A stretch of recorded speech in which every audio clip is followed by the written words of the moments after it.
मतलब ये है कि मेरे पास, मेरे घर में, हमारे 2-3 घर हैं, एक को हम लोग ऑफिस की तरह यूज़ करते हैं, एक को रियाज रूम की तरह, को किसी तरह से। मैंने कभी सर ज़िंदगी में, अब ये टच वुड ही है, टच वुड है, जो बंदा मुझसे मिलने आता है, मैंने कभी उसकी कि ये कौन है, इसने क्या किया है, मशहूर है या नहीं है, अच्छा है या बुरा है, किसके साथ इसके ताल्लुकात सही नहीं है, वो आएगा मेरे सामने बैठेगा, ऐसे बातें करूँगा और मैं अपनी वर्जन जजमेंट के साथ उसके साथ गुफ्तगू करूँगा और अगला फ़ैसला वो सिर्फ उस गुफ्तगू के तय पर होगा कि ये मेरा म्यूज़िक डायरेक्टर है या नहीं है, ये मेरा वीडियो डायरेक्टर है या नहीं है, ये मेरी फिल्म का राइटर है या नहीं है, ये मेरी फिल्म का डायरेक्टर है या नहीं है। कुछ मसला नहीं है उसने कभी ज़िंदगी में कुछ किया है या नहीं किया है। तो ऐसा कोई भी बंदा जिसके साथ आपको लगे कि यार हाँ ये ठीक है, वेवलेंथ ऐसी ही होनी चाहिए, तो किसी भी बंदे के साथ, अब मेरी इस टीम को तो ये थोड़ा फिक्र होने लगा कि ये तो सबके, तो अब वो बड़ा क्या कहते हैं, छाननी ला के बंदे भेजते हैं कि यार ऐसे इसको भेजो कि जिसने भी इनके साथ प्यार से बात कर ली या इनको लगा कि यार कि ये ठीक है तो बस ठीक है। तो कोई जजमेंट नहीं है सर, और ये मैं सच 100% आपको बता रहा हूँ। मेरे जितने भी आज तक आपने कुछ भी देखा होगा तो ये मैं उनको बाद में बताता हूँ, पहले तो नहीं बताता, वरना ये बंदा सोच के आता है कि यार पाजी ने देख लिया होगा कि ये मैंने वीडियो किया था ये चला नहीं था, पाजी ने देख लिया होगा ये मैंने गाना किया था ये चला नहीं था, दिस एंड दैट। नहीं सर, बिल्कुल नहीं। अगर उसमें है, हर बंदे की अपनी बरकत है, और मेरे साथ इतने लोग हैं जिन्होंने तकरीबन 50-50 म्यूजिक वीडियो कर ली लेकिन उनकी कोई वीडियो नहीं चल रही। कोई एक बंदा एक वीडियो कर रहा है लेकिन वो चल गई है, फर्ज करिए, इंपॉर्टेंट है, लेकिन वो जो 60 वाला बंदा है उसके साथ मैं हमेशा काम कर ही जा रहा हूँ क्योंकि मुझे पता है कि ये बहुत बेहतर काम करता है। ये मशहूर होना ना होना ये बड़ी किस्मत की बात है, लेकिन किसी चीज़ में लज्जत होना, उसकी महक होना, उसके साथ इतनी दृढ़ता, जैसे आप लफ्ज़ बोलते हैं, मैं कोशिश कर रहा हूँ शिद्दत से उसमें घुस जाना उस काम में, मेरे को वो लोग ज़ील वाले लोग कि बाजी करते हैं बस, ठीक। मुझे यही थोड़ा सा फिक्र है ना, क्योंकि यहाँ पे मेरे ख्याल से पंजाबी ज़ुबान समझने वाले इतने ज़्यादा लोग शायद नहीं हो, तो अब उनकी ये गलती नहीं है। अब बहुत सी ऐसी बातें होगी जो शायद अच्छी हैं, आपको समझ आ गई, अच्छी लग रही हैं, वो कह रहा है कि यार ये कहाँ से गुजर रही हैं, क्या हो रहा है। तो इसलिए मैं बहुत ही एम्पैथेटिक इंसान हूँ सर, हर बंदे को उसकी तबीयत से समझूंगा और 100% समझूंगा कि यार नहीं, इसका जाना जायज़ है। सर हूँ तो माइक दीजिए जरा इनको। हूँ तो मैं भी बहुत एम्पैथेटिक, लेकिन हमारे उस्ताद ने हमको सिखाया है कि महफिल छोड़ के नहीं जाना। नहीं, एक अव्वल तो महफिल छोड़ के नहीं जाना, दूसरा व्यवस्थाएं जो हैं जी वो सिर्फ करुणा से नहीं चलती हैं, थोड़ी सी सख्ती भी। तो दाई के हाथ होते हैं ना, तो बच्चे को रोना देखेगी वो रुक जाएगी। वाह। तो अभी इनकी ट्रेनिंग चल रही है, अभी सबको उस्ताद बनना है। आप टीचर की तरह इनके साथ, ठीक है, वो सही है, फिर ठीक है। मैं बस अपना पक्ष रखना चाहता हूँ। जी जी जी बताइए सर। चाय दे दो। हाँ, कई शामों में, कई उदास दोपहरियों में मेरी आत्मा का उपवास टूटा है आपकी आवाज से। तो मेरी जरा ये बताओ, आत्मा का उपवास कैसे टूटता है?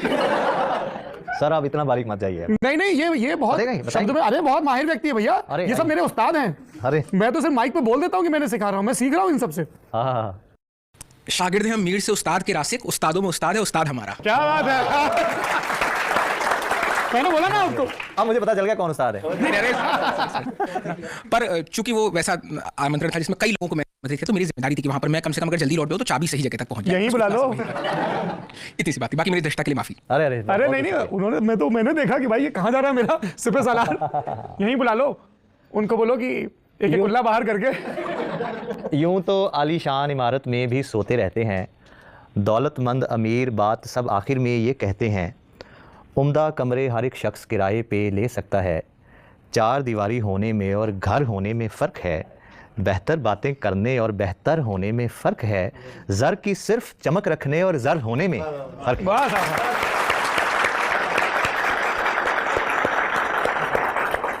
Thank you. क्या है मसला आज? क्या वजह क्या है दावत की? शुक्र है कि शुक्रवार है। हाँ? अच्छा, कौन सा गाना आपने बोला ना, आपने आत्मा के उपवास तोड़े हैं, जरा बताइए कौन सा गाना सुन के तोड़े हैं? एक गीत ये है, हमारे बड़े प्रिय हैं, और ललन टॉप का जो बुक सेक्शन है जी, उसके ये मुखिया हैं, ये ललन टॉप के लिटरेचर एडिटर हैं, बहुत वेल रेड इंसान है, नौजवान इंसान है, और ये राजस्थान में भरतपुर जगह है, वहाँ के ये रहने वाले हैं। तो ब्रज भाषा जो है राजस्थान से। हाँ जी, अरे वाह, वहाँ की। हाँ भाई दीपक साहब। अच्छा, ये ब्रज वहाँ की बोली है? देखिए, मथुरा और उसके इर्द गिर्द, क्योंकि बॉर्डर का एरिया है, ओके, ठीक तो है। भरतपुर, मथुरा, आगरा का भी कुछ इलाका, इन सब इलाकों में ब्रज बोली जाती है, और आगे जाके जो हमारे इलाके में बुंदेली बोली जाती है वो भी ब्रज से ही विकसित हुई। जी जी सर। अब जब यही सामने हो तो गाने पे क्या ही बोलूं। नहीं, अब मुझे जानना है तेरी आत्मा का उपवास कौन से कौर से टूटा है। बताओ भैया। कई सारे दृश्य आते हैं जब आप याद के दस्तरखान में दाखिल होते हैं, तो कोई ऐसी चीज ठीक नहीं जैसे आप पकड़ कर कह सके कि यहाँ से मेरी याद के पैबंद शुरू होते हैं, है ना। तो उसमें एक गीत है, जैसे आप जो काले कलर का आपने सूट पहना हुआ है और आप किसी रेगिस्तान की पहाड़ियों चट्टानों में घूम रहे हैं, वो एक संगीत है। और मैं जिनके साथ ये संगीत सुनता था, मुझे तब समझ में आया कि उनको खूब समझ में आते थे, तो मैं सिर्फ अर्थ समझने के लिए कई बार संगीत सुनता था। वैसे बहुत सारे याद रहे और कई यादें ओट में निजी बची रहे तो बेहतर है जी। हम थे जिनके सहारे वो हुए ना हमारे। उसमें गर्भ जल जितनी ऊष्मा है, इसलिए उसको बचा के रखना चाहता हूँ। वाह साहब वाह। वो सर एक है ना, फुरकतों ने तो हमें इस कदर जान लिया, दर्द से जो दोस्ती हुई वो भी बेनज़ीर हुई, हिज्र के ज़मानों में बेपनाह इज़ाफ़त है, सोज़ो गम रंजो मलाल ज़िंदगी अमीर हुई, सजदे जो हो ना सके उनकी कुछ बात करें, दिल शिकंदरेगों से चलिए मुलाकात करें, सुखन आराई करें, सदमों की सियाही से कल में सरताज तो है, खूब दिलगीर हुई, फुरकतों ने तो हमें इस कदर जान लिया, दर्द से जो दोस्ती हुई वो भी बेनज़ीर हुई, हिज्र के ख़ज़ानों में बेपनाह इज़ाफ़त है, सोज़ो गम रंजो मलाल ज़िंदगी अमीर हुई।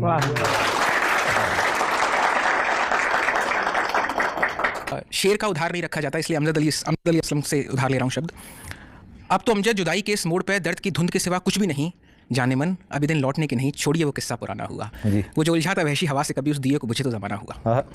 सवाल ये कि दुख इतना हमको खींचता क्यों है, इतना अट्रैक्ट क्यों करता है हमको, मतलब हमारे जीवन में सब कुछ सही चल रहा हो फिर भी एक बहुत ही अनिर्वचनीय अव्याख्यता से कुड़ता रहता है मन कि कभी कुछ कोई ऐसी तो छो मिले जिसको लेकर के खूब बैठा जा सके, जिस पर घुला जा सके, जिस पर जगजीत सिंह को, राहत फ़तेह अली खान साहब को, तमाम लोगों को खर्च किया जा सके।